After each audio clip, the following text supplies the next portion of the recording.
Hey everyone, welcome back to Phenomenod. Today, we're diving into one of California's most enduring mysteries, and trust me, this one's going to give you chills. We're talking about the Dark Watchers of the Santa Lucia Mountains. The Dark Watchers are said to be 10 foot tall, shadow figures donning hats and capes that are seen at sunset along the sharp ridges of the Santa Lucia Range in California. Sightings of these figures span from modern times back to Spanish Colonial settlers. Unlike other types of shadow people, these figures are generally non-threatening, content to simply watch from a distance. However, if you ever see one, there are rules. And if they are not followed, there are consequences. Picture this. You're hiking along California's rugged central coast, maybe catching that perfect golden hour light, when suddenly you feel it. That unmistakable sensation that someone's watching you. You look up at the ridgeline, and there it is. A tall, dark figure standing perfectly still, just staring. We're talking potentially 10 feet tall, wearing what looks like a wide-brimmed hat, and maybe carrying a staff. But here's the thing, the moment you try to get closer, or even focus on it, it's gone. Vanished. Like it was never there at all. For over 300 years, people have been reporting these exact encounters. What's really going on up there? Are they illusions from the right combination of sunlight and mist? Could this be another version of the shadow people phenomena? That description does sound a lot like the Hatman, or something far stranger. This isn't some modern urban legend, folks. We're talking about stories that go back to the Spanish Colonial days. Those early missionaries and ranchers called them Los Vigilantes, Oscuros, literally the Dark Watchers. They'd describe these shadowy figures looming on remote ridges, silently observing their travels. But here's where it gets really interesting. Some researchers think this legend goes back even further.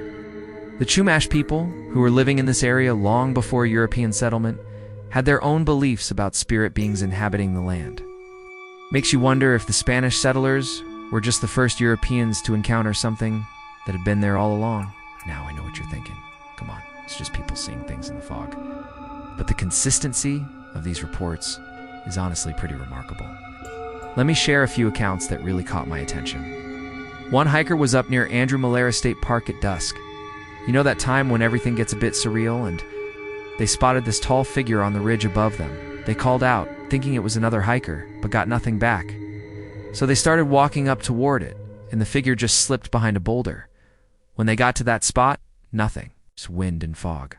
A longtime Big Sur resident told this story that really stuck with me. Their father had this rule: if you see one of the watchers, don't try to interact. Just acknowledge them and keep walking. This person said they've seen them twice in their lifetime, and both times they felt like they were being silently judged, like something was just watching and waiting. More recently, a hiker in Ojai described a figure that actually waved back and, get this, blew out a plume of smoke in response to the hiker's cigarette. The specificity of that detail is what gets me. It's too weird to just make up. I mean, what do you even do with that? There's also this story about John Steinbeck's mother. She used to leave little offerings like fruit or flowers in Mule Deer Canyon on her way to school. Sometimes she'd come back to find gifts left for her in return. Wildflowers, pine cones, arranged pebbles. Kind of beautiful, actually. Speaking of Steinbeck, these watchers have inspired some serious literary talent. In his story Flight, a mother warns her son never to approach the dark watching men in the mountains. Poet Robinson Jeffers wrote about forms that looked human but were certainly not human, drifting behind ridges at twilight. There's something about these mountains that just captures the imagination, you know? Here's what's wild. People are still seeing them, like regularly. Hikers, artists, campers, they're all reporting these tall cloaked shadows standing on rocky outcrops, usually around sunset, always keeping their distance, always disappearing when you try to approach. Despite all these sightings across generations, nobody's managed to get clear photo or video evidence, which honestly might be part of what keeps this legend so compelling. All right, let's talk theories. The skeptics have some interesting explanations. Pareidolia, that's our brain's tendency to see faces and familiar shapes in random patterns.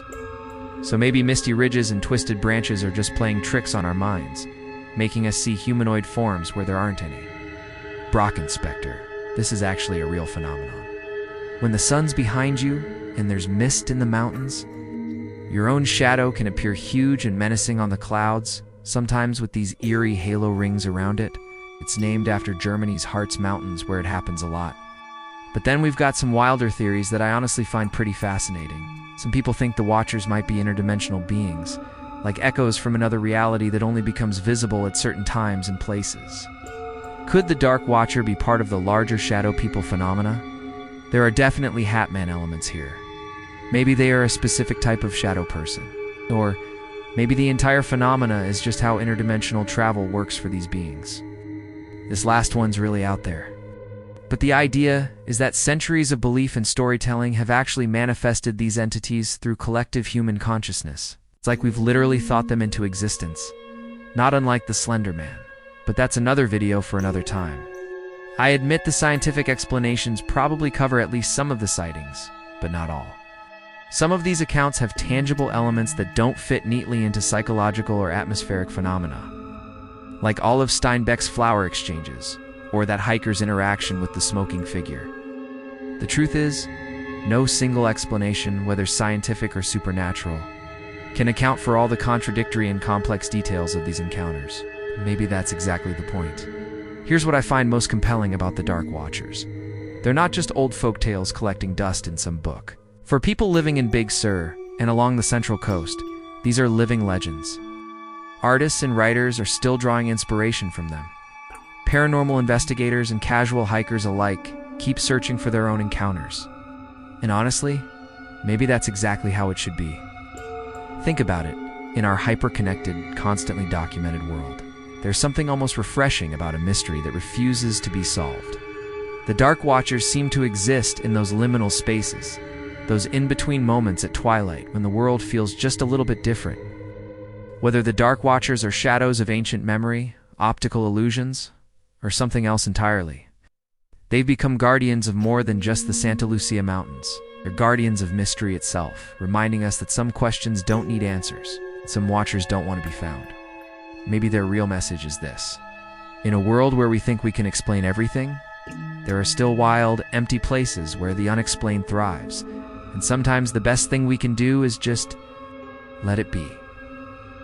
So next time you're hiking along California's Central Coast and you feel those eyes on you, maybe don't turn around too quickly. Some mysteries are best appreciated from a distance. What do you think? Have any of you had experiences with the Dark Watchers? Drop your stories in the comments. I read every single one. And if you're planning a trip to Big Sur, well, keep your eyes on those ridgelines. Never know what might be looking back. Thank you for joining me today on Phenomenod. You enjoy my content? Check out my other videos. And I would love it if you shared your own stories about Dark Watcher or Shadow People. If you could please hit that like button and subscribe. It really helps a small channel like mine.